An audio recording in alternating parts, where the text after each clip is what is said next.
দেখো সবাই, আজ আমরা থার্মোডাইনামিক্স তথা তাপগতিবিদ্যার 4th ক্লাস 4 নম্বর ক্লাস পড়ব।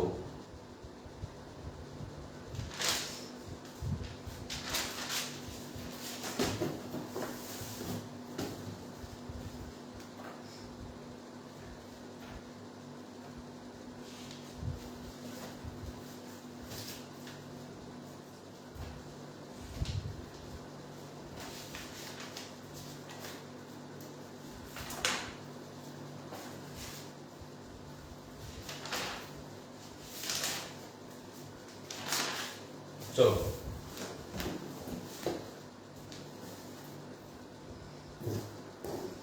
আজকে ফার্স্ট টপিক হচ্ছে রিভার্স হিট ইঞ্জিন এর এক্সাম্পল বা ওয়ার্কিং অফ রেফ্রিজারেটর, ফ্রিজ যেটা বলি আমরা।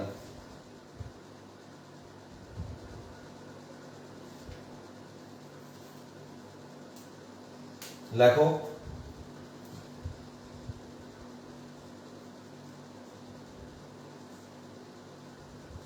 working of refrigerator,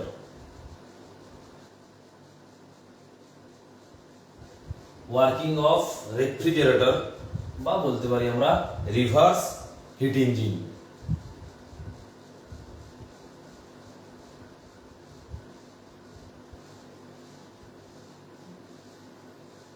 reverse heat engine, ওকে।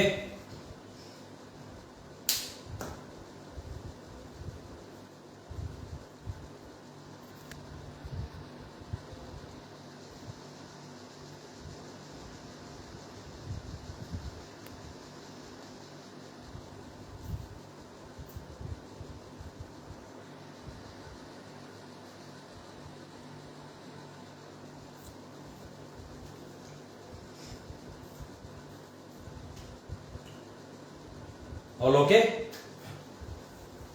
বেশ।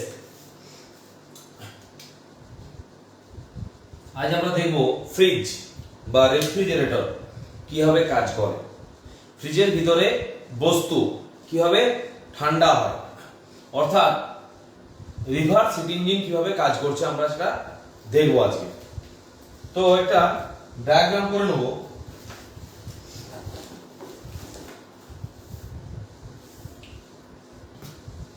ধরে নিলাম এটা আমাদের রেফ্রিজারেটরের ভেতর বা ফ্রিজের ভেতরের অংশ।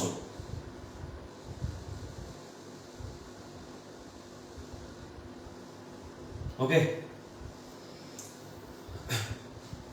হলো। আর এটা হচ্ছে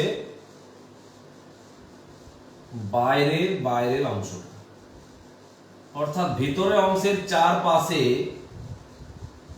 একটা নল বা পাইপ লাগানো হবে, যার এই অংশটা খোলা থাকবে আর উপরে একটা অংশ খোলা থাকবে। দেখো,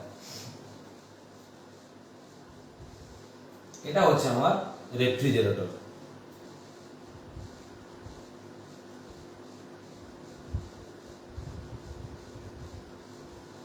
এইটা একটা ফ্রিজ।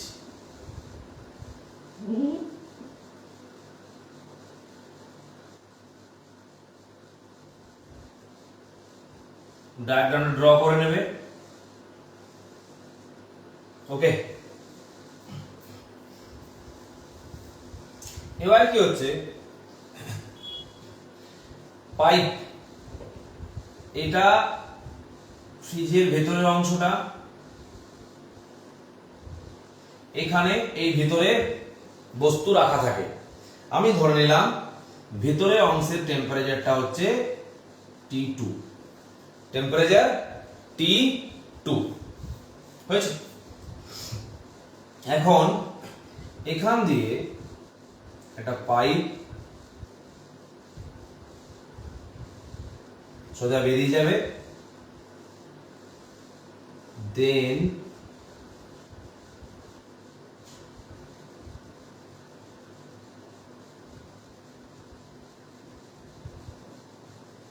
এইখানে লাগানো থাকবে একটা কম্প্রেসার, লিখে নেবো আমরা, এটাকে বলবো আমরা কম্প্রেসার।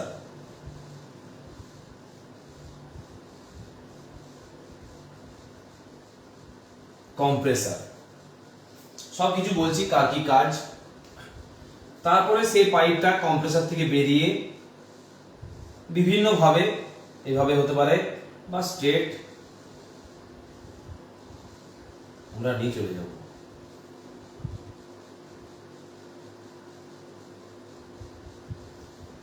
আগে ডায়াগ্রামটা করো, তারপর আমরা ওয়ার্কিংটা করছি।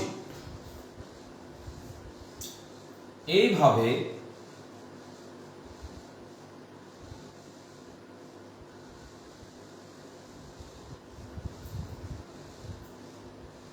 পাইপটা এখান পর্যন্ত চলে আসবে।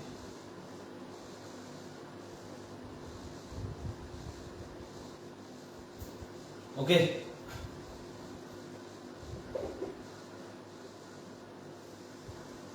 এখান থেকে এই পাইপটা খুবই সরু হয়ে যাবে, ক্যাপিলারি টিউবের মতো। কার মতো? ক্যাপিলারি টিউবের মতো। এই অংশটা একদম সরু থাকবে।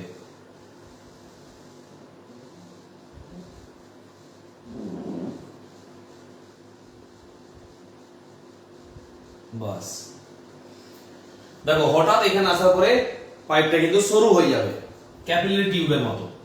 দেন তারপর হঠাৎ করে এখানে আবার পাইপের মুখটা বেশ বড় হয়ে যাবে।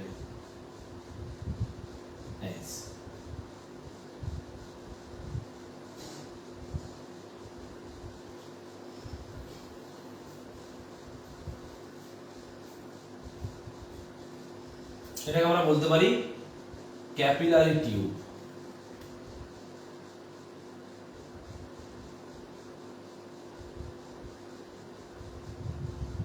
Capillary tube.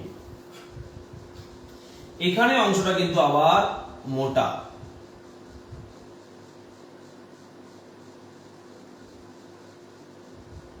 ওকে, দেখো কি হতে থাকে।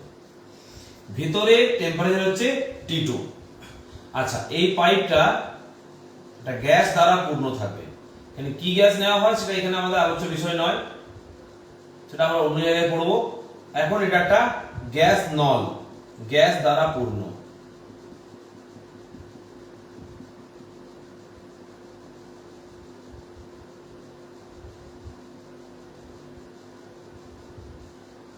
ফ্রিজের ওয়ার্কিং ভেরি ইজি।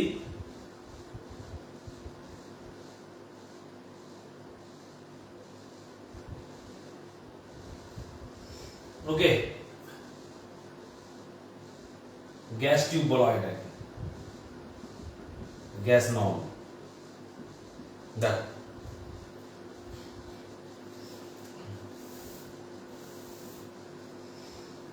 এটা ভেতরের, ফ্রিজের ভেতরের অংশের গ্যাস। যখনই বাইরে বেরোবে, গ্যাস যখনই বাইরে বেরোবে, এইভাবে বাইরের দিকে আসবে। কেন এদিকে আসবে? কম্প্রেসার ওকে টানবে, কম্প্রেসার ভিতরের বাতাসটাকে বাইরে টেনে নিয়ে আসবে। কম্প্রেসারের কাজ হচ্ছে ভিতরের বাতাসটাকে টেনে নিয়ে আসা। যখনই ভেতর থেকে বাইরে আসবে এবং সে বায়ুমণ্ডলের সংস্পর্শে আসবে, তার কিন্তু টেম্পারেচার বাড়তে থাকবে। যত গ্যাস বাইরের দিকে আসবে তত ওর উষ্ণতা কিন্তু বাড়বে, টি বাড়তে থাকবে। হলো, এইখানে আসার পরে কম্প্রেসার কি করবে? ওকে আরো কম্প্রেস করবে, ওকে আরো দাবাবে।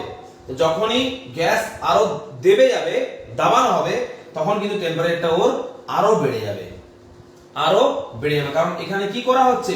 এই কম্প্রেসারের মাধ্যমে ওয়ার্ক করা হচ্ছে, ওয়ার্ক। এই কি করা হচ্ছে? ওয়ার্ক করা হচ্ছে।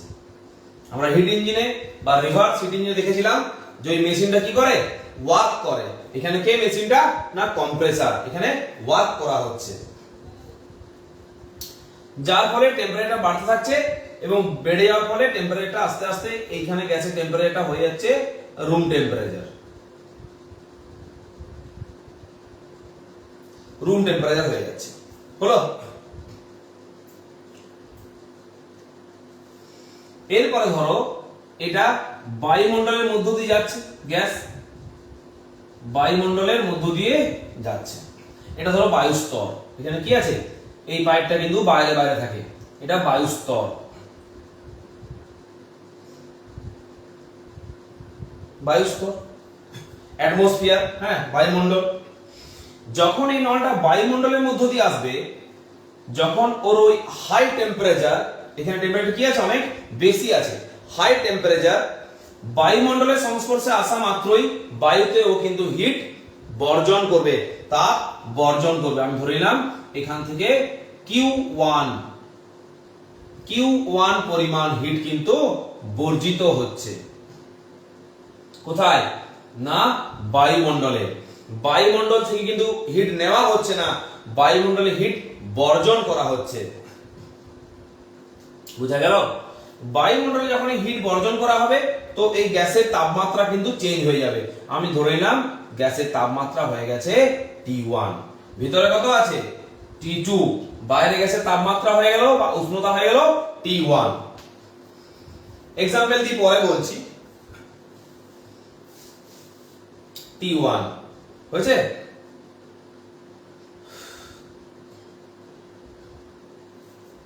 এবারে যত বায়ুমণ্ডলের মধ্য দিয়ে ওই নল পার হবে তত কিন্তু এই গ্যাসের উষ্ণতা কমতে থাকবে, কারণ এই গ্যাস পরিবেশে তাপ বর্জন করতে থাকবে। এইভাবে যখন এখানে চলে এলো গ্যাস, গ্যাসের উষ্ণতা কিন্তু অনেকটাই কমে গেছে, গ্যাসের উষ্ণতা অনেকটাই কমে গেছে। হঠাৎ করে কি হলো, এই নলটা আরো সরু হয়ে গেল। নলটা কি হলো, নলটা আরো সরু হয়ে গেল। অর্থাৎ গ্যাসের মধ্যে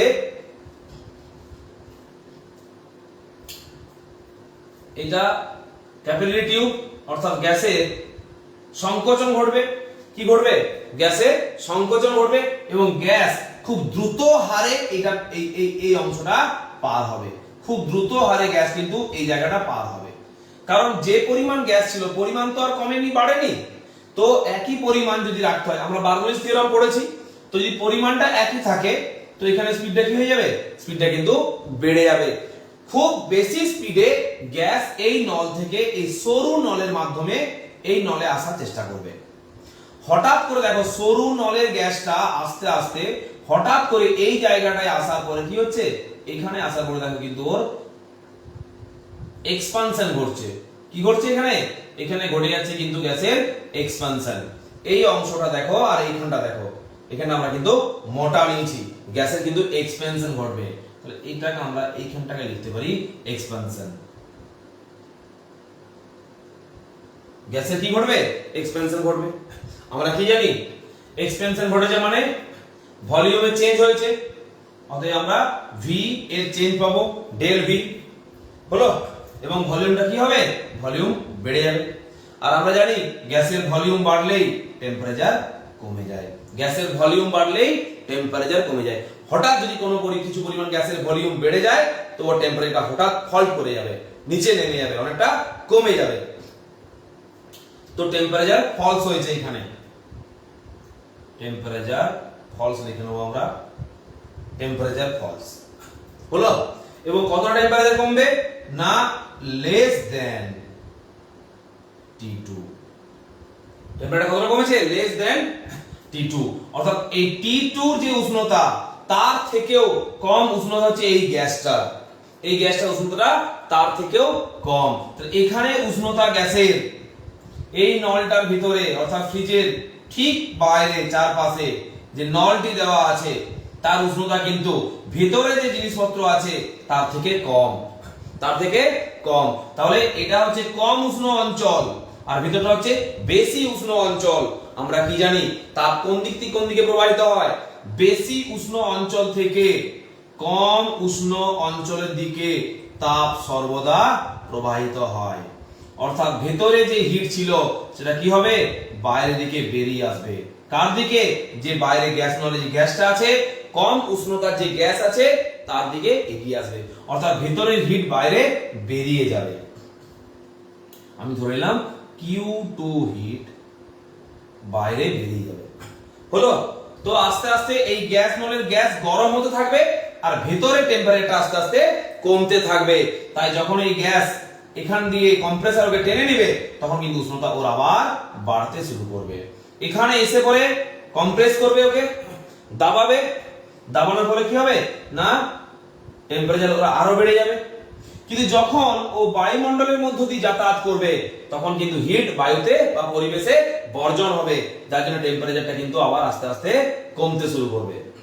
টেম্পারেচার কমতে কমতে কমতে কমতে এখানে পর্যন্ত পৌঁছে যাবে।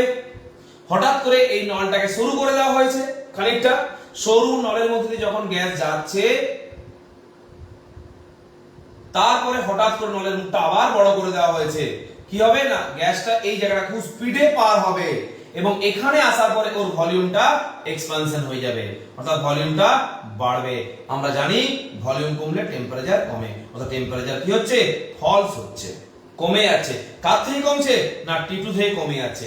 তো T2 এর উষ্ণতা বেশি আর এই গ্যাসের উষ্ণতা কম।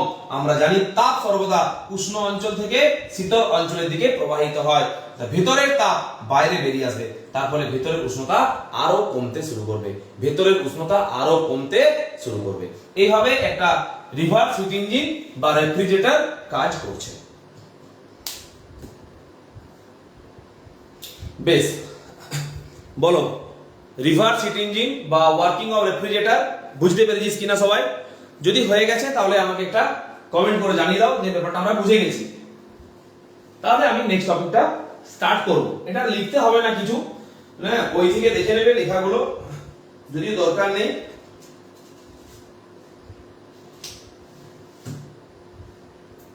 এবার আমি একটা এক্সাম্পল দিয়ে তোমাকে দেখিয়ে দিচ্ছি যে ব্যাপারটা কি ঘটছিল।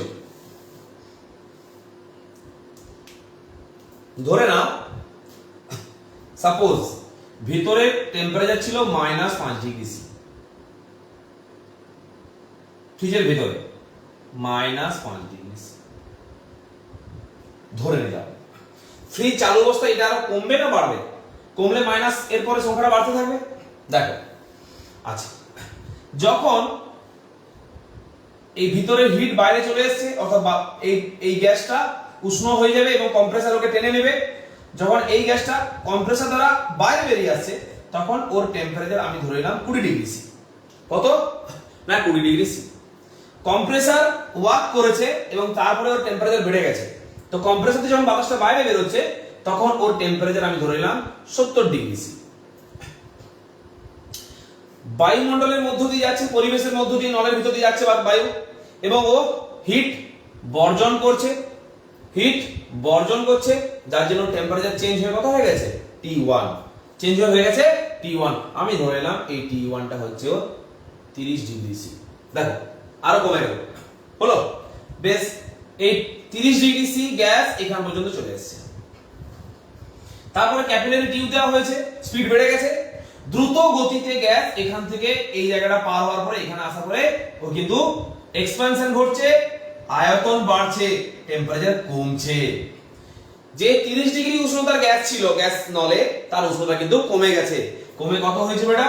কমে হয়ে গেছে এটা -20 ডিগ্রি সি, -20 ডিগ্রি সি। তাহলে বাইরের বাতাসটা হচ্ছে -20 ডিগ্রি সি আর ভেতরের টেম্পারেচার হচ্ছে -5 ডিগ্রি সি। তাপ কোন দিকে যাবে? -5 ডিগ্রি সি বেশি না -20 ডিগ্রি সি বেশি? -5 ডিগ্রি সি বেশি, অর্থাৎ ভেতরের উষ্ণতা বেশি আর গ্যাস জারের উষ্ণতা গ্যাস নলের উষ্ণতা কম। তাই তাপ সর্বদা ভেতর থেকে বাইরের দিকে আসবে, অর্থাৎ এই গ্যাস নলের গ্যাস এরপরে গরম হতে শুরু করবে আর ভেতরের টেম্পারেচারটা কমতে শুরু করবে। ভেতরে আস্তে আস্তে বরফ জমবে আর বাইরের উষ্ণতা বাড়তে বাড়তে বাড়তে বাড়তে আবার কত হয়ে যাবে 20 ডিগ্রি সি। ফির আবার কম্প্রেসার গ্যাসটাকে টেনে নেবে এবং ওয়ার্ক করবে, ওয়ার্কের মাধ্যমে টেম্পারেচারটা বাড়িয়ে কত করবে 70 degree C. 70 degree C gas, 70 degree উষ্ণতার গ্যাস গ্যাস নলের মধ্য দিয়ে যাবে এবং সেখানে সে তাপ বর্জন করবে, উষ্ণতা কমাবে, কত হবে 30 degree C. 30 degree C gas আবার চলে আসবে, স্পিডে পার হবে এখানে সরু নল দিয়ে। হঠাৎ করে উষ্ণতাটা কমে যাবে কারণ টেম্পারেচার ফলস হবে, যেহেতু হঠাৎ করে এখানে এক্সপানশন ঘটেছে, ভলিউম বেড়ে গেছে। আমরা জানি গ্যাসের ভলিউম বাড়লে টেম্পারেচার ফলস হয়, কমে যায়। টেম্পারেচার কমে যাবে, টেম্পারেচার কমে কত হবে 20 ডিগ্রি সি, আর ভেতরে কত আছে -5 degree C. -5 degree C 20 degree C এর তুলনায় অনেক বেশি, তাই ভেতরের তাপ বাইরের দিকে বেরিয়ে আসবে। বাইরে বলতে এই গ্যাস হিটটাকে অ্যাবজর্ব করে নেবে, শোষণ করে নেবে। যত বেশি হিট বর্জন হবে ভেতরের উষ্ণতা তত কমতে থাকবে আর গ্যাসের উষ্ণতা তত বাড়তে থাকবে। এই উষ্ণ গ্যাস আবার কম্প্রেসর দিয়ে টানা হবে। এইভাবে একটা ফ্রিজ বা রিভার্স হিট ইঞ্জিন কাজ করছে।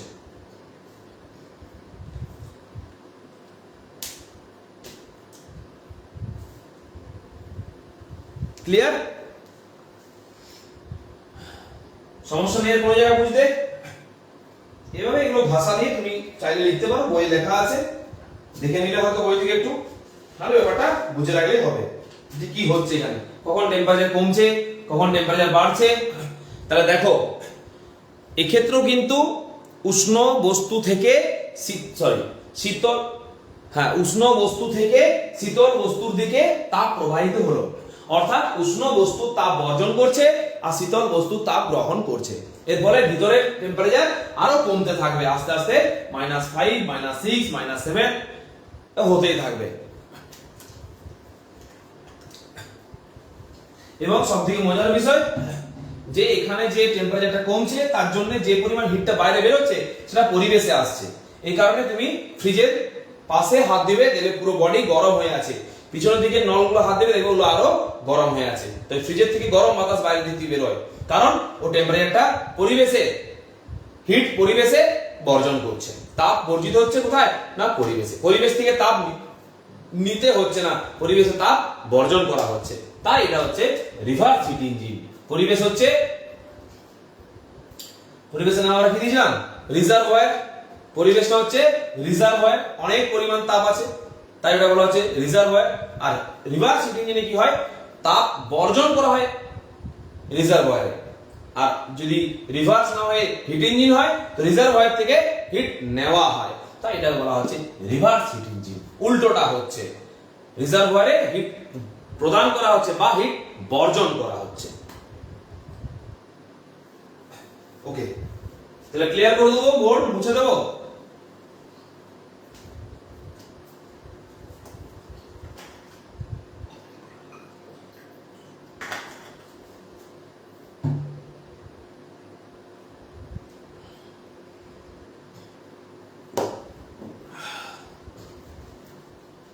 এটা হচ্ছে আমাদের ওয়ার্কিং অফ রেফ্রিজারেটর।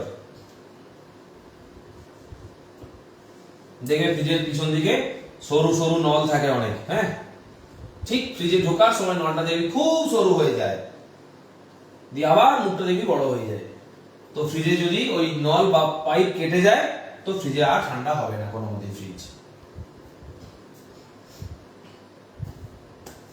বেশ, নেক্সট হেডিং পড়বো আমরা সেকেন্ড ল অফ থার্মোডাইনামিক্স, তাপগতিবিদ্যার দ্বিতীয় সূত্র। চলো হেডিং করো।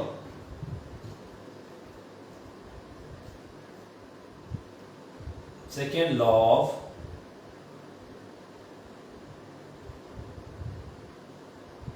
থার্মোডাইনামিক্স লিখো, কালিটা ভরে নি একটু। সেকেন্ড ল অফ থার্মোডাইনামিক্স, তাপগতিবিদ্যার দ্বিতীয় সূত্র।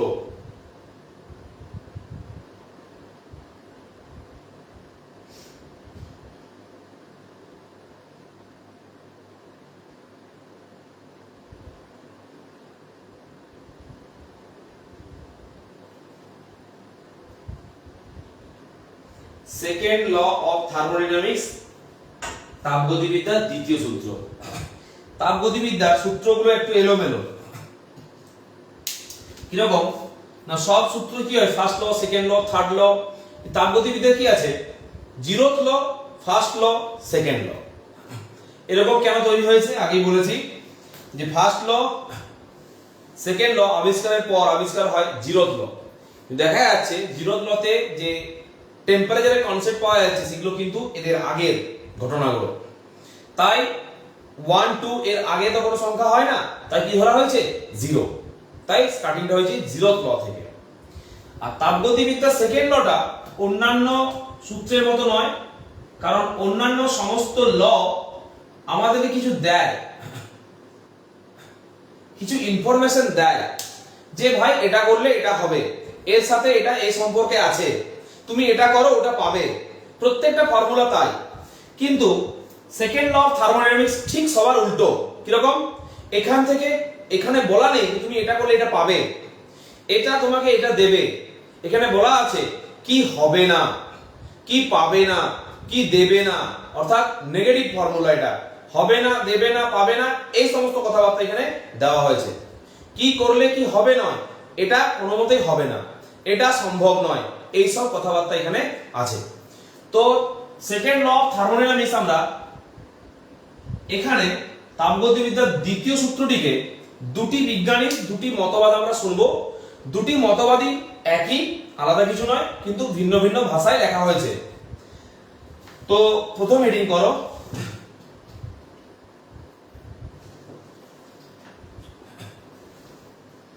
লেখো কেলভিন প্লাঙ্কের বিবৃতি। একজন এর নাম হচ্ছে কেলভিন প্লাঙ্ক, আর হচ্ছে ক্লসিয়াস। তো দুটি বিবৃতি আমরা পড়বো। সেকেন্ড ল অফ থার্মোডাইনামিক্স এ দুটি বিবৃতি আছে, এবং এই বিবৃতি থেকে কিছু জানা যায় না, এটা জানা যায় যে কি হবে না বা কি পাবো না বা কি হতে পারে না, এখানে এটা বলা হয়েছে। চলো, তো ফার্স্ট হেডিং করো কেলভিন প্লাঙ্কের বিবৃতি। কেলভিন প্লাঙ্কের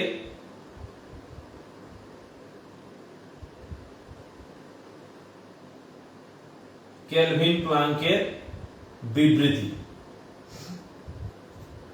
বা কেলভিন প্লাঙ্ক স্টেটমেন্ট।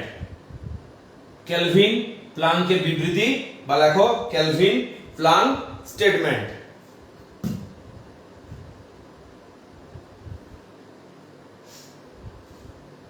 লেখো কি বলছে শুনে রাখো। লেখো কেলভিন প্লাঙ্ক বলছেন কোন স্বয়ংক্রিয় যন্ত্রই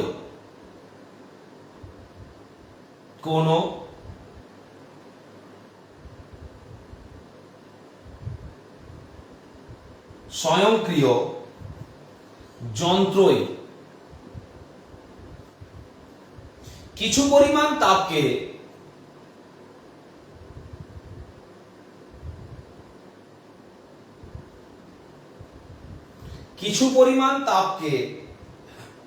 পুরোপুরি কার্যে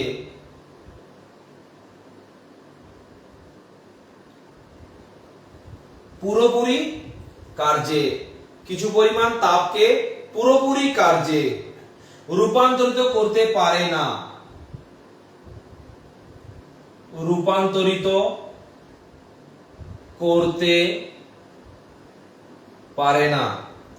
রূপান্তরিত করতে পারে না, এটা মাথায় রাখবে।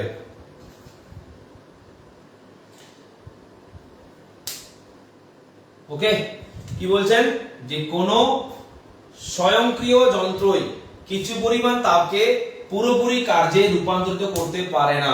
আমরা দেখেছিলাম যে Q1 পরিমাণ তাপ রিজার্ভার থেকে নেওয়া হচ্ছে, Q2 পরিমাণ তাপ সিঙ্কে যাচ্ছে, আর Q1 মাইনাস Q2 পরিমাণ তাপ থেকে আমরা ওয়ার্ক করতে পারছি। অর্থাৎ যে Q1 পরিমাণ হিট আমরা রিজার্ভার থেকে নিচ্ছি বা পাচ্ছি, তা কিন্তু টোটালটাই ওয়ার্ক হচ্ছে না। এরূপ কোনো যন্ত্র নেই যে নিজে থেকে এটা করতে পারবে। কোন স্বয়ংক্রিয় যন্ত্রই কিছু পরিমাণ তাপকে পুরোপুরি কার্যে রূপান্তরিত করতে পারে না। অর্থাৎ কিছু পরিমাণ তাপ কিন্তু অবশ্যই সিঙ্কে চলে যাবে। যে পরিমাণ তাপ রিজার্ভার থেকে আমরা নেব তার টোটালটা কিন্তু ওয়ার্ক ডান হবে না, কিছুটা সিঙ্কে যাবে। কিছু পরিমাণ তাপ থেকে আমরা কিন্তু ওয়ার্ক করতে পারবো। সেটা কত? Q1 মাইনাস Q2, এই পরিমাণ তাপটা কিন্তু ওয়ার্কে কনভার্ট করা যায়, বাট টোটাল হিটটাকে ওয়ার্কে কনভার্ট করা যায় না। ক্লিয়ার? এটা দেওয়া দরকার নেই সূত্রতে। এটা ছিল আমাদের কেলভিন প্লাঙ্কের বিবৃতি 1 নম্বরে। 2 নম্বরে লেখো ক্লসিয়াসের বিবৃতি।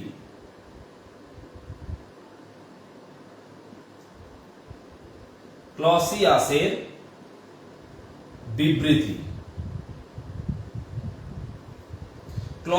বিবৃতি, তিনিও একই কথা বললেন, বাট একটু ঘুরিয়ে বললেন, বাট তিনিও বলবেন যে কি হবে না, কি হতে পারে না, কি হয় না, এটা তিনি জানাবেন।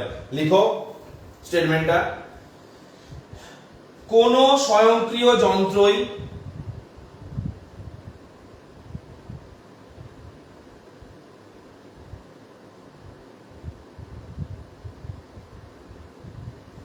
কোন স্বয়ংক্রিয় যন্ত্রই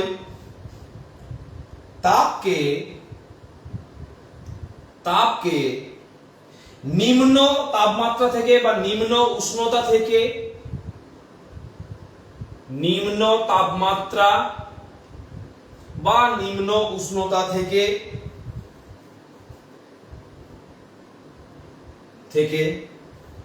উচ্চতর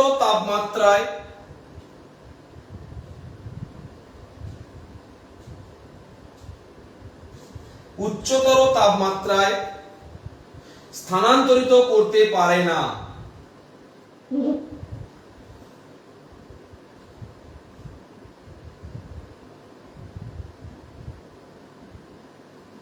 স্থানান্তরিত করতে পারে না,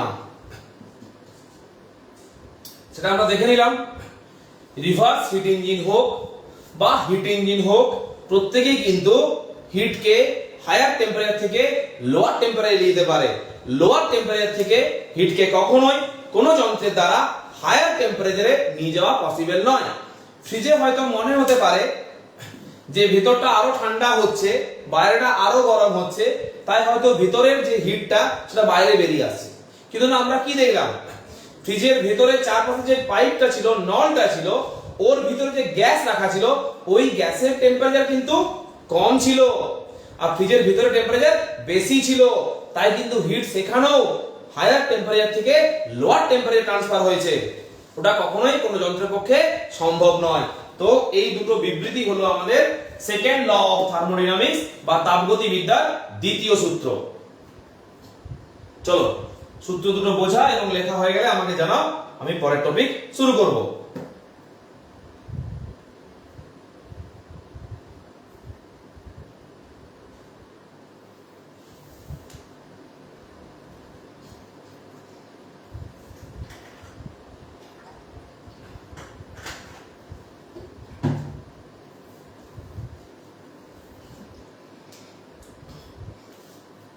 বেশ,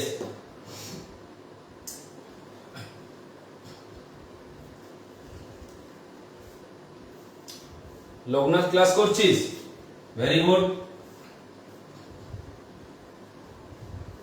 লাইভে করে নে, তাহলে বুঝতে পারবি না ক্লাসটা। বেশি সময় পড়ালেও সমস্যা হবে না, কিন্তু পরে যদি করিস মনে হবে যেন অনেকক্ষণের ক্লাস। আর লাইভ করলে করতে করতে করতে করতে দেখবি শেষ হয়ে গেছে কখন। চলো আমরা পড়বো এবারে কার্নো চক্র বা কার্নোট সাইকেল।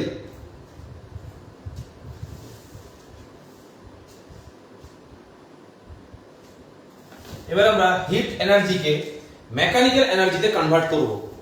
হিট এনার্জিকে মেকানিক্যাল এনার্জিকে তে, যেমন মোটর বাইক কি করা হয়, পেট্রোলকে পোড়ানো হয়, বা বাস ট্রেন সবই যেগুলো ইঞ্জিন আছে, হিট ইঞ্জিন আছে, পেট্রোলকে পোড়ানো হয়, ওখান থেকে হিট নেওয়া হয়।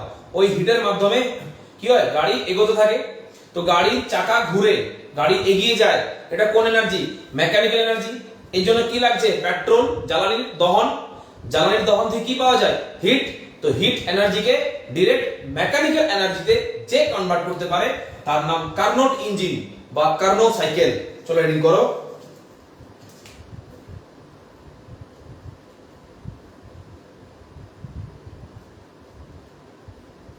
কার্নোট সাইকেল, কার্নোট সাইকেল বা বাংলায় বলবো আমরা কার্নো চক্র।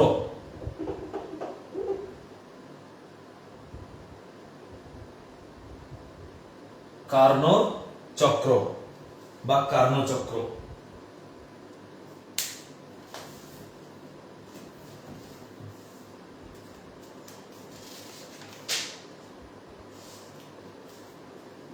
হয়েছে? চারটি স্টেপে আমরা কার্নোট ইঞ্জিনটাকে বুঝবো। বা কার্নোট সাইকেল চক্রকে বুঝবো আমরা।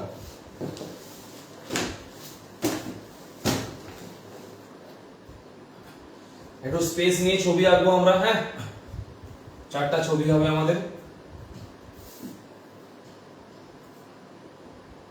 1 মিনিট দাঁড়া, স্কেলটা নেই।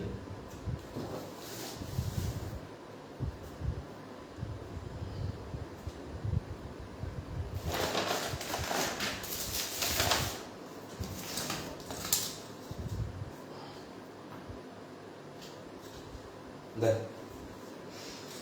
কার্নোট সাইকেল কি?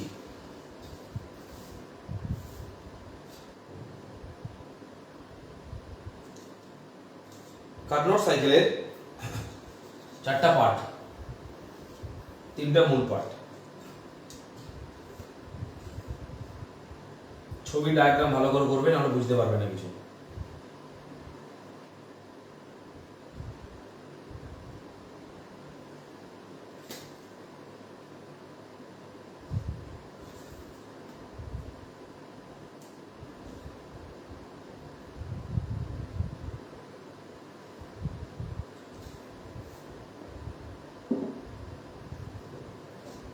ওকে, আচ্ছা। তারপরে আবার একটা নাও এরকম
এটা হচ্ছে রিজার্ভয়ার।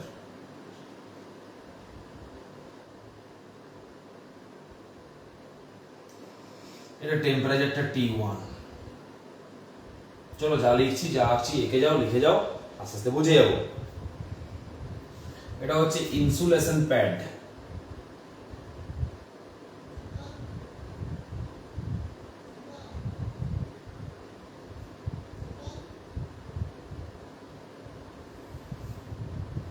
ইনসুলেশন প্যাড আঁকো ছবিটা। 1 মিনিট আসছি।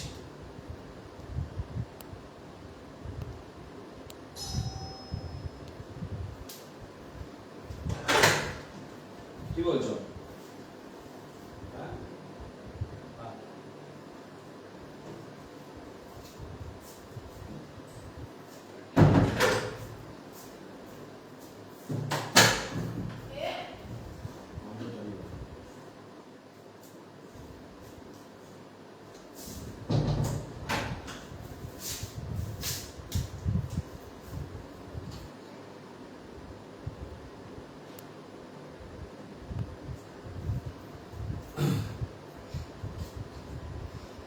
ইনসুলেশন, হ্যাঁ এটা বুঝতে পারছো তো, ইনসুলেশন প্যাড, ওটাকে বলবো আমরা সিঙ্ক। সিঙ্ক, সিঙ্কের টেম্পারেচার তুমি নিয়ে নেবে T2। ওকে, ওটা কি বলছি, ওটা কি, ওটাতে আগে একটা পিস্টন না, পিস্টন,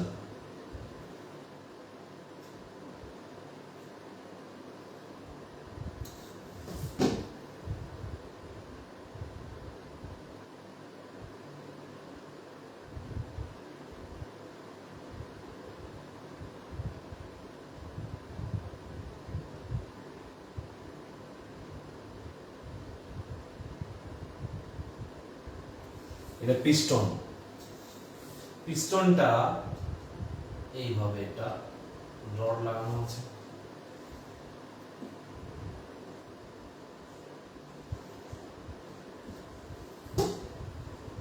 ওকে, পিস্টন, ওকে। এইটাতে গ্যাস নেওয়া আছে, কি নেওয়া আছে, গ্যাস।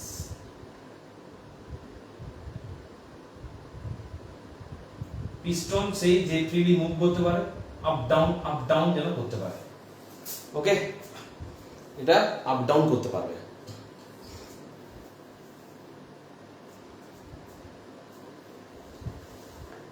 আচ্ছা, এটা একটা চোঙ, এটা যে ওয়ালটা ইনসুলেটিং ওয়াল, অর্থাৎ তাপ আদান প্রদান এর মধ্যে হবে না। এটা ইনসুলেটিং ওয়াল, তাপ আদান প্রদান তার মধ্যে হয়, যে কন্ডাক্টিং ওয়াল হয়। এটা একটা ইনসুলেটিং ওয়াল, লিখে নেবো আমরা ওয়ালটার নাম, এটা হচ্ছে একটা ইনসুলেটিং ওয়াল।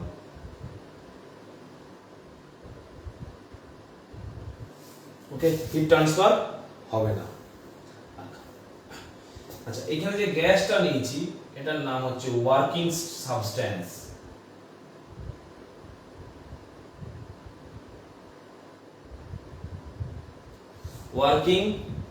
ওয়ার্কিং সাবস্ট্যান্স, এটা আমরা একটা আইডিয়াল গ্যাস নিয়েছি, চেষ্টা করবো একটা আইডিয়াল গ্যাস নেওয়ার, ঠিক আছে।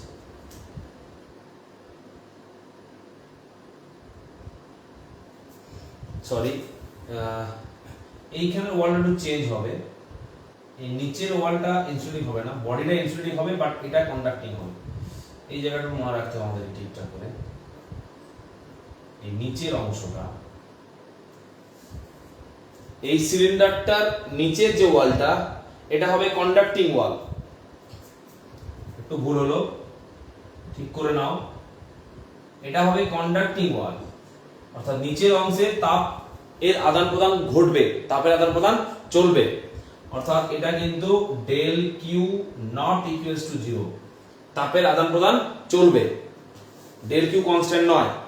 বাট এই সাইডের ওয়ালগুলো, এই যে সাইডের ওয়ালগুলো, এগুলোতে লিখে নেবে তুমি যে ইনসুলেটিং ওয়াল, এটাকে আমরা লিখে নিতে পারি ইনসুলেটিং ওয়াল। এই ওয়ালটা কিন্তু এই চারপাশ, এটা কিন্তু ইনসুলেটিং ওয়াল, সাইডে লিখবো আমরা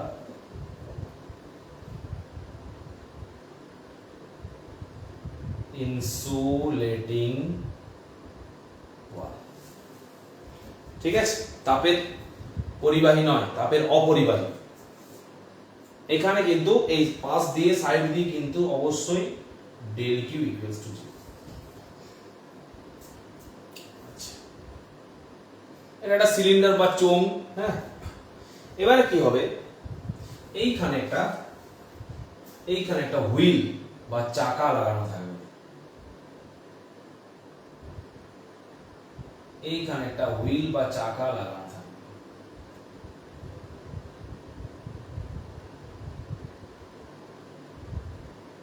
তাতে কি হবে, এই পিস্টন যত উপর নিচ ওঠানামা করবে এই হুইল তত ঘুরতে থাকবে।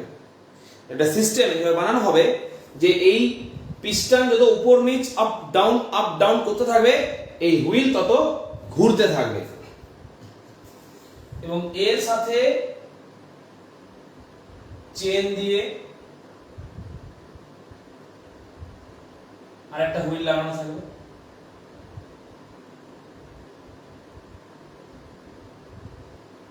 আর একটা হুইল লাগানো থাকবে। ওকে, তাতে কি হবে, যদি আমার এই পিস্টনের সাথে লাগানো হুইলটা ঘুরতে থাকে, পিস্টনের সাথে লাগানো হুইলটা ঘুরতে থাকে, ওর সাথে আমি যদি একটা এক্সট্রা হুইল লাগিনি, এও কি করতে থাকবে, এও ঘুরতে থাকবে। তো আমি ধরে নিলাম এটা ওঠানামা করলে এটা এইভাবে মুভ করবে, তো এটাও কি করতে থাকবে, এটা যদি মুভ করে এটাও এইভাবে মুভ করতে থাকবে। তো যদি আমরা এখন এই সিলিন্ডারের ভেতরে যে পিস্টনটা আছে তাকে যদি আমরা আপ ডাউন করাতে পারি, ওঠা নামা করাতে পারি, তাহলে কিন্তু এই চাকাটা ঘুরবে। এই চাকাটা ঘুরলে কিন্তু এই চাকাটাও ঘুরবে, আর এই চাকাটা দিয়ে আমি কিন্তু মেকানিক্যাল ওয়ার্ক বা মেকানিক্যাল এনার্জি পাবো। এখন আমার কাজ হচ্ছে কার্নোট সাইকেলের মাধ্যমে বা কার্নোটের সাইকেলের মাধ্যমে এই পিস্টনটাকে উপর নিচ করানো, আপ ডাউন করানো, এটাকে আমরা বলবো পিস্টন। এটাকে বলছি পিস্টন।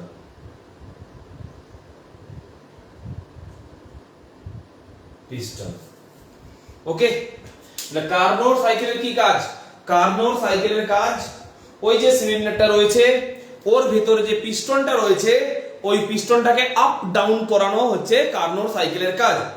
তার জন্য আমরা কি কি নিয়েছি, একটা রিজার্ভয়ার, একটা ইনসুলেশন প্যাড আর একটা সিঙ্ক। আমরা বাকি জিনিসগুলো জানি। রিজার্ভয়ারে কি কাজ, রিজার্ভয়ার হচ্ছে একটা বিরাট একটা হিট আছে যার মধ্যে, একটা বড় ভাটি হয়তো। আচ্ছা, সিঙ্ক কি না, সেখানে যত খুশি আমরা হিট দিই না কেন হিট জমা হবে না, হিট ঠিক চলে যাবে। ইনসুলেশন প্যাড হচ্ছে একটা প্যাড, ইনসুলেশন, হ্যাঁ, এর মধ্যে তাপের আদান প্রদান হবে না। চলো একে একে আমরা পড়বো ব্যাপারটা কি। তো রিজার্ভয়ারের যে ওয়ালটা, এটা হচ্ছে কন্ডাক্টিং ওয়াল টোটাল।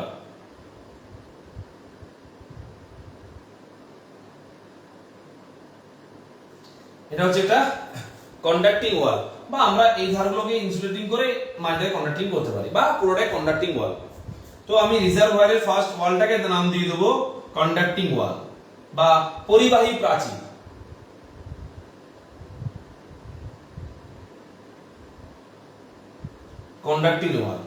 কন্ডাক্টিং ওয়াল এর অর্থ কি বাবা? কন্ডাক্টিং ওয়াল মানে কি, del Q not equals to 0। তাপের আদান প্রদান সহজেই হবে। যেখানে তাপের আদান প্রদান হবে সেখানে কিন্তু ডেল টি 0 থাকবে। আইসোথার্মাল প্রসেস, ডেল টি 0 থাকবে, কারণ ডেল টিটাকে, ডেল টি মানে উষ্ণতার পরিবর্তন হবে না, উষ্ণতার পরিবর্তন করা যাবে না, উষ্ণতার পরিবর্তন করব না, যার জন্যই তো তাপের আদান প্রদান চাই। তাপের আদান প্রদান যদি চালু থাকে তবে তো উষ্ণতাটা কনস্ট্যান্ট রাখা যাবে। আমি একটা গ্যাস ওভেনে ছোট্ট একটা বাটি করে খানিকটা জল বসিয়েছি গরম করতে, ওভেনটা অন করে জলটা গরম হচ্ছে, ফুটছে, ফুটন্ত অবস্থায় জলটা টেম্পারেচার কত, 100 ডিগ্রি সি। এই অবস্থায় যদি আমি গ্যাসটা অফ করে দিই, ফুটন্ত জলের উষ্ণতা কি আর 100 ডিগ্রি সি থাকবে?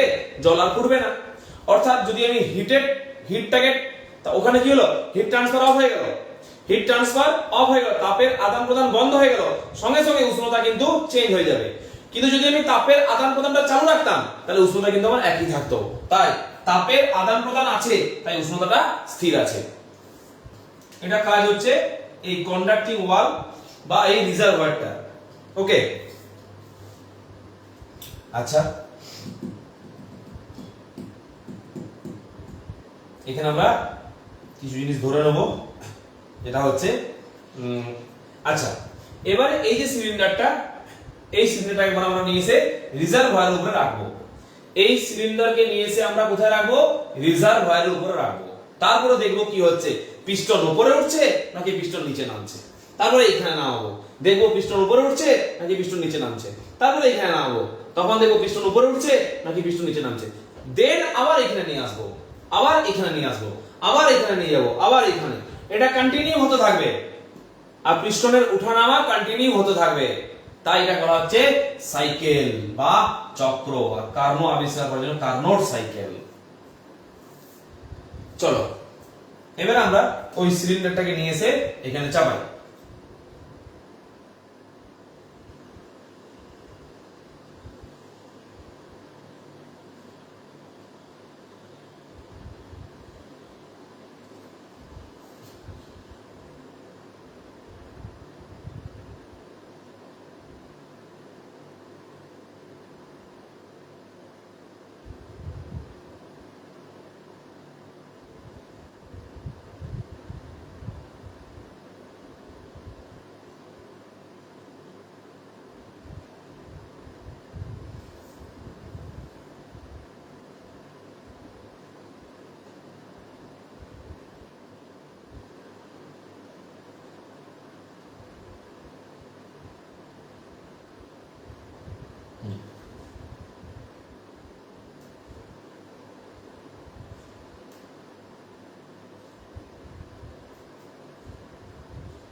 ওকে, এটা হচ্ছে আমাদের 1 নম্বর কন্ডিশন।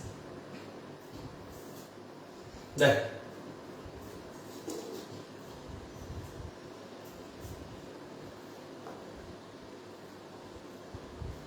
আমি ধরিলাম এখানে যে ওয়ার্কিং সাবস্টেন্স আছে তার তো একটা নির্দিষ্ট প্রেসার থাকবে ইনিশিয়াল।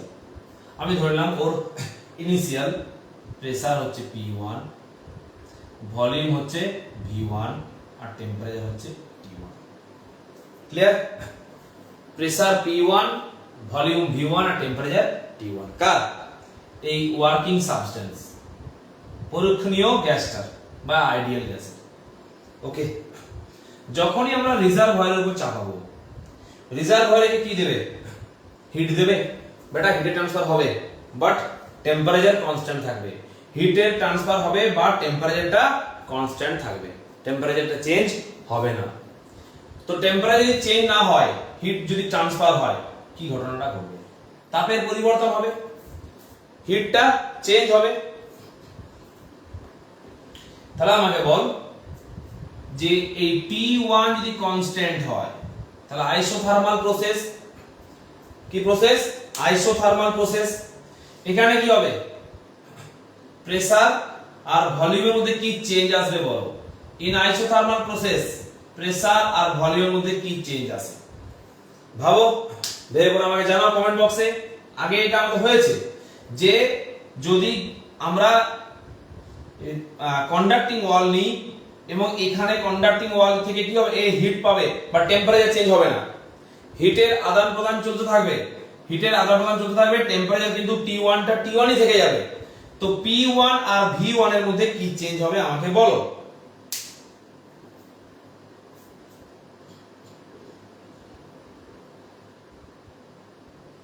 টেম্পারেচার চেঞ্জ হবে না, শুধু হিটটা চেঞ্জ হবে, হিটটা চেঞ্জ হবে। তো দেখো বেটা, ফার্স্ট ল অফ থার্মোডাইনামিক্স কি বলেছিল? যে পরিমাণ তুমি হিট আমাকে দেবে সেই পরিমাণ হিট দিয়ে আমি বাবা দুটি কাজ করব। আমি আমার ইন্টারনাল এনার্জি এর চেঞ্জ করব আর খানিকটা ওয়ার্ক করব। ইন্টারনাল এনার্জির ইন্ডিকেটর হচ্ছে change in temperature, internal energy হচ্ছে চেঞ্জ ইন টেম্পারেচার, বাট এখানে টেম্পারেচার কোনো চেঞ্জ হচ্ছে না। তাহলে যেহেতু ডেল টিটা, সরি এখানে লিখছি পুরো ঘটনাটা সুবিধা হবে বুঝতে। তাহলে আমরা কি জানি? Del Q equals to del U plus del W. এই ঘটনাটাতে যেহেতু টেম্পারেচারটা কনস্ট্যান্ট, যেহেতু T1 ইকুয়ালস টু কনস্ট্যান্ট বা T constant, T constant, therefore del Q equals to del W। অর্থাৎ যে পরিমাণ হিট রিজার্ভয়ার থেকে গ্যাস নেবে তার পুরোটাই কিন্তু কার্য হবে, পুরোটাই কি হবে? কার্য হবে। কিছু পরিমাণ কি হওয়ার কথা ছিল? ইন্টারনাল এনার্জির চেঞ্জ হওয়ার কথা ছিল, কিন্তু কোনো অভ্যন্তরীণ শক্তির পরিবর্তন হবে না, কারণ এই ঘটনাটা আইসোথার্মাল প্রসেসে হচ্ছে, অর্থাৎ টেম্পারেচারে কোনো চেঞ্জ হয়নি, তাই ওয়ার্ক ডান হবে। আচ্ছা, ওয়ার্ক ডান এর ইন্ডিকেটর কি ছিল? Change in volume. ভলিউমটা চেঞ্জ হবে এবং ভলিউমটা ইনক্রিজ হবে। ভলিউমটা কি হবে? ইনক্রিজ হবে। অর্থাৎ গ্যাস নিজে কাজ করবে, গ্যাস নিজে কাজ করবে।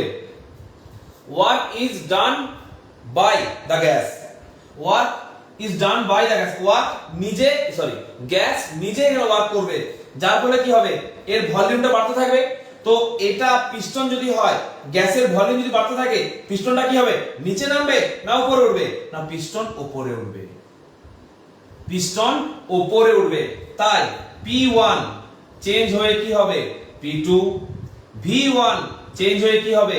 V2, T1 কোনো চেঞ্জ না হয়ে কি হবে? T1 চেঞ্জ না হয়ে কি হবে? T1। যেহেতু এখানে স্থির উষ্ণতায় নির্দিষ্ট ভরের, বয়স স্থির উষ্ণতায় নির্দিষ্ট ভরের কোন গ্যাসের চাপ তার আয়তনের ব্যস্তানুপাতিক, তাহলে যেহেতু, যেহেতু আমার ভলিউমটা বেড়েছে, তো বেটা প্রেসারটা কমে যাবে। প্রেসারটা কি হবে? কমে যাবে। তো এখানে কি দেখা যাবে? এক নম্বরে এখানে আমরা দেখতে পাবো যে P1 টা বেশি, P2 টা কম। আর কি দেখো? V2 টা বেশি আর V1 টা কম। অর্থাৎ এখানে ভলিউম বাড়বে আর প্রেসার কমবে, তাই পিস্টন উপরের দিকে উঠবে। পিস্টন উপরের দিকে উঠবে অর্থাৎ আপ। পিস্টন কি হবে? আপ হবে, আপে যাবে, উপরে উঠবে। বলো পুরো ঘটনাটা বোঝা গেল? ফার্স্ট ঘটনা এটা, এক নম্বর প্রসেস। ফার্স্ট এক নম্বর প্রসেস কার্নোট সাইকেলের প্রসেস নাম্বার 1 ক্লিয়ার?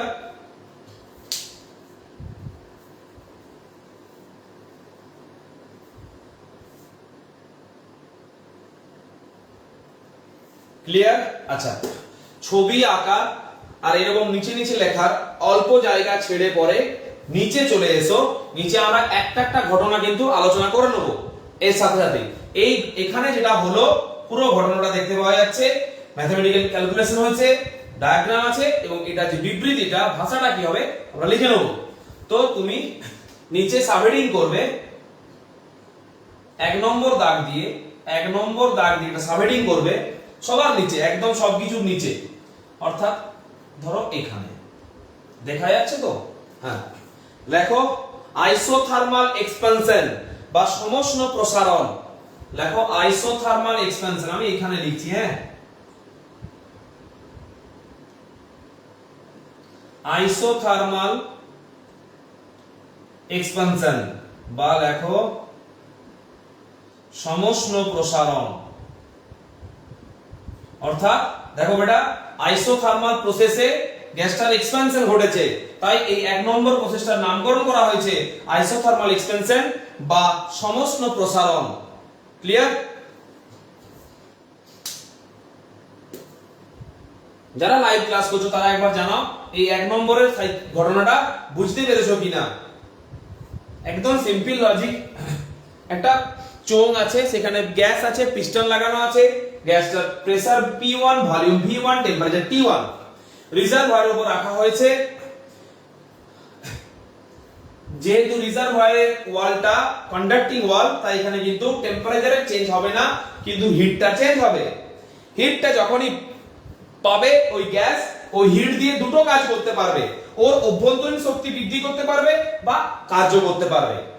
যেহেতু এই ঘটনায় উষ্ণতাটা স্থির আছে, তাই অভ্যন্তরীণ পরিবর্তনের ইন্ডিকেটর উষ্ণতার পরিবর্তন, তাই এখানে উষ্ণতার পরিবর্তন না হওয়াতে অভ্যন্তরীণ শক্তির কোনো চেঞ্জ হবে না, তাই ওটা জিরো।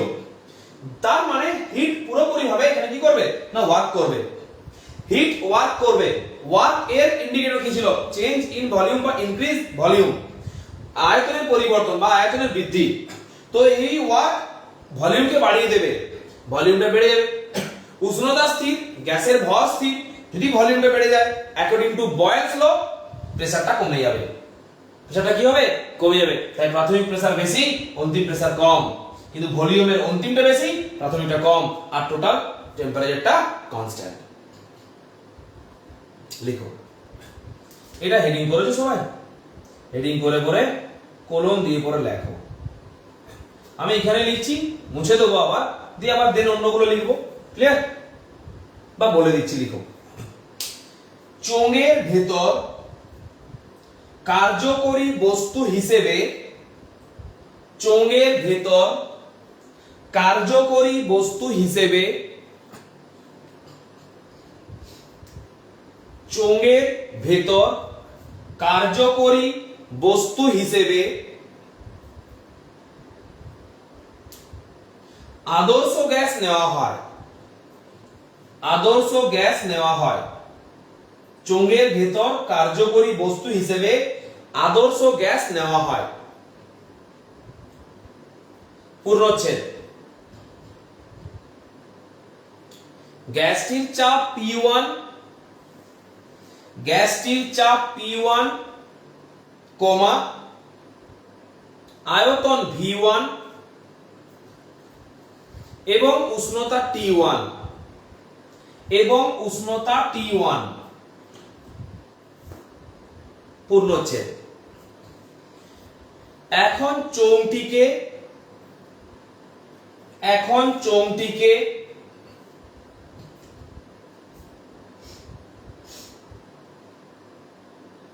রিজার্ভয়ারের উপর রাখা হলো। এখন চোঙটিকে রিজার্ভয়ারের উপর রাখা হলো। এখন চোঙটিকে রিজার্ভয়ারের উপর রাখা হলো। পূর্ণচ্ছেদ। এর ফলে গ্যাস তাপ শোষণ করে। এর ফলে গ্যাস তাপ শোষণ করে। এখান থেকে কিন্তু হিট যাবে, কিউ যাবে এখান থেকে। এর ফলে গ্যাস তাপ শোষণ করে, কমা, যার ফলে গ্যাসের আয়তন বেড়ে, যার ফলে গ্যাসের আয়তন বেড়ে, যার ফলে গ্যাসের আয়তন বেড়ে V1 থেকে V2 হয়। গ্যাসের আয়তন বেড়ে V1 থেকে V2 হয়। একদম সিম্পল প্রসেস, সাধারণ একদম। গ্যাসের আয়তন বেড়ে V1 থেকে V2 হয়, কমা, চাপ কমে P1 থেকে P2 হয়। চাপ কমে P1 থেকে P2 হয়। চাপ কমে P1 থেকে P2 হয়। এবং উষ্ণতা একই থাকে। এবং উষ্ণতা একই থাকে। এবং উষ্ণতা একই থাকে।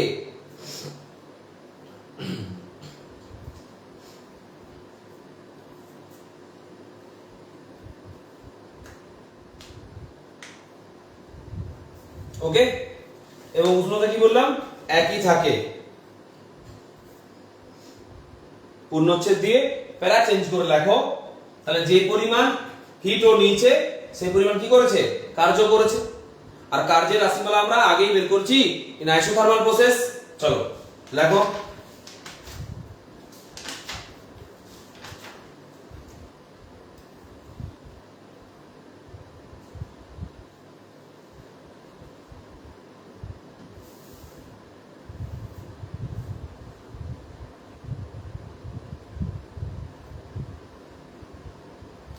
লেখো যে গ্যাস রিজার্ভয়ার থেকে Q1 তাপ শোষণ করে। আমরা ধরে নিলাম এটা Q1। গ্যাস রিজার্ভয়ার থেকে Q1 তাপ শোষণ করে। শোষণ করে, কমা, এক্ষেত্রে কার্য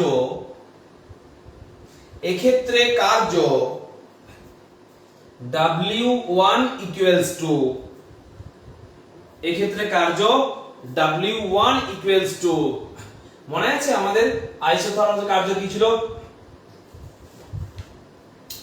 2.303 into RT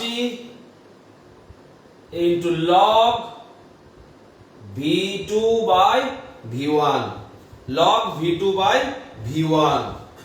তো এখানে লিখবো আমরা W1 equals to, এটা না লিখে এই জায়গায় আমরা একটা কনস্ট্যান্ট বসিয়ে দেব মিউ।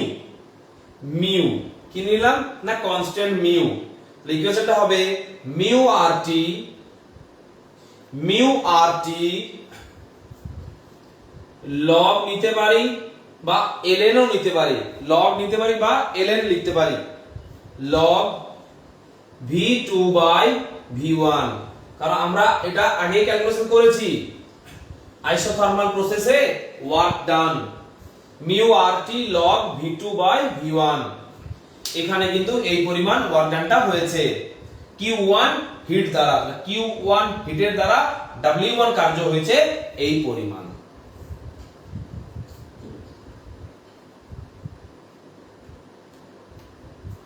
ওকে, এরপরে একটা গ্রাফ আমাকে আঁকতে হবে। এটা মুছে দিলাম। আচ্ছা, এটা দরকার নেই, তো আমি এখানে গ্রাফটা আঁকতে পারি। এটা আমাদের হয়ে গেছে লেখা। তো দেখো, একটা গ্রাফ করতে হবে। আমরা গ্রাফ করেছি আগে, এই ঘটনাটার গ্রাফ যেটা আমরা এতক্ষণ ধরে পড়লাম। চলো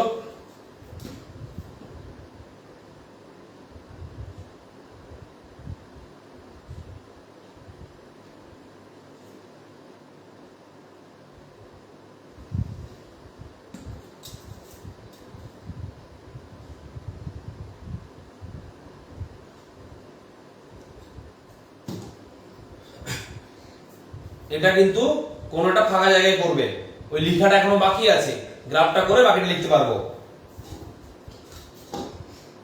আমরা y এক্সিস বরাবর প্রেসার আর x এক্সিস বরাবর ভলিউমকে নিলাম।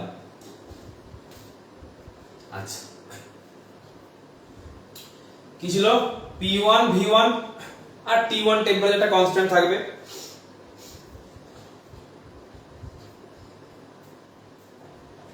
তাহলে দেখো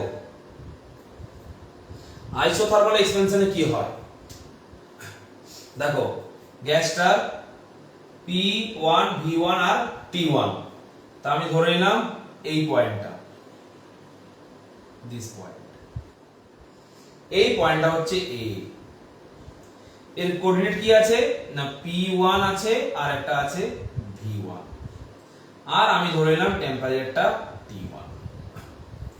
ইন আইসোথার্মাল প্রসেস মনে আছে কি হবে?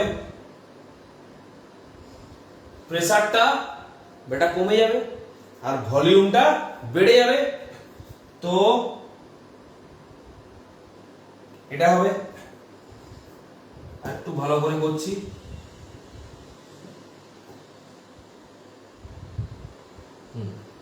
দেখো অ্যারোটা কোন দিক হবে? নিচের দিক হবে। এটা কি বলা হয়? আইসোথার্মাল এক্সপেনশন, আমরা আগে গ্রাফ করেছি।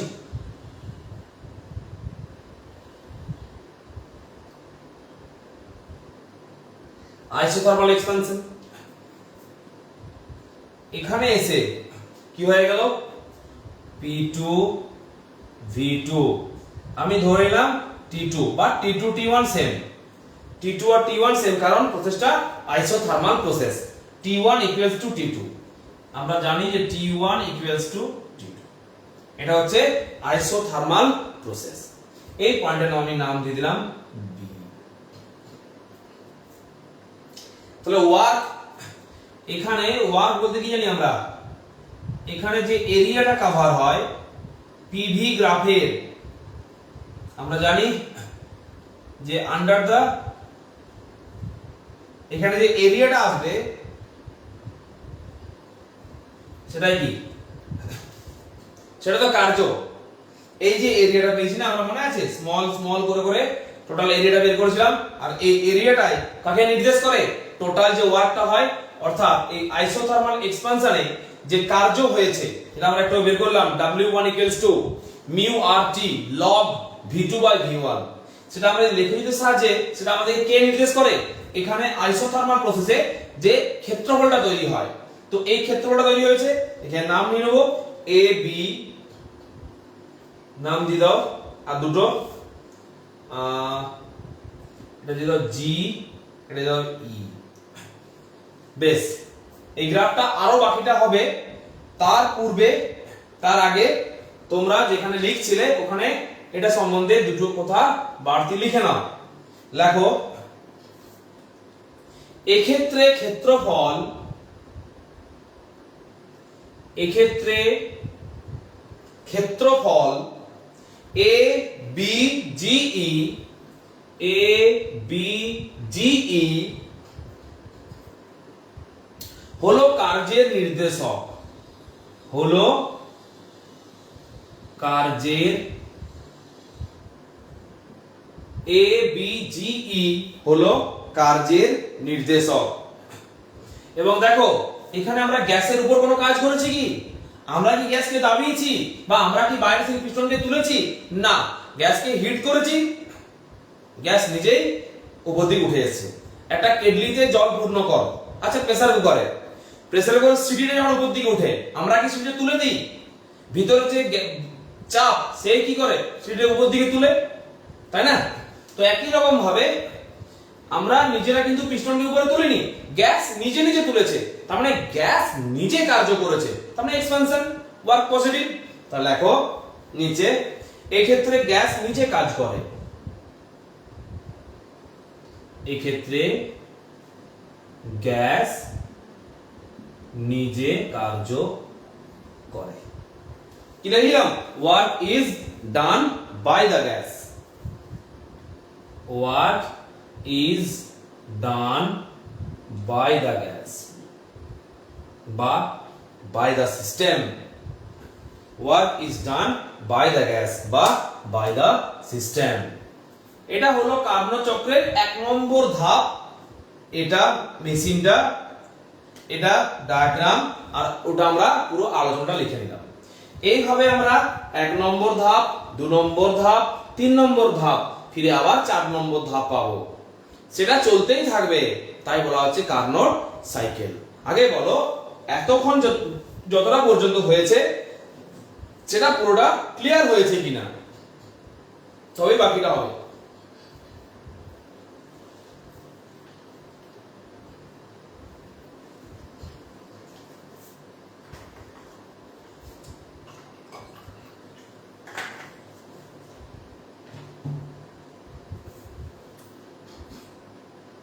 বেশ, আজকে এতটাই থাক। একদিনে পুরোটা করতে হলে অনেক সময় লাগবে এবং পুরোটা পারবিও না করতে একসাথে, বিরক্ত লাগবে হয়তো। তাই আজকে কার্নোট সাইকেলের একটা ধাপ হয়ে রইলো।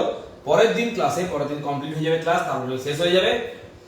যেহেতু এটা একটু ডিটেলসে পড়ছি আমরা, তাই একটু সময় লাগছে, আর পরের দিন আমরা বাকি ধাপগুলো করব। ক্লিয়ার? বেশ, ওকে, তাহলে আজকে এই পর্যন্তই। চলো লিখে নাও, ভালো করে নোট করে নাও। যদি কারো কোনো জায়গা ভুল হয়ে থাকে করতে, সেই জায়গাটা রিপিট করে আবার করে নাও ঠিকঠাক করে। ওকে, চলো বাই।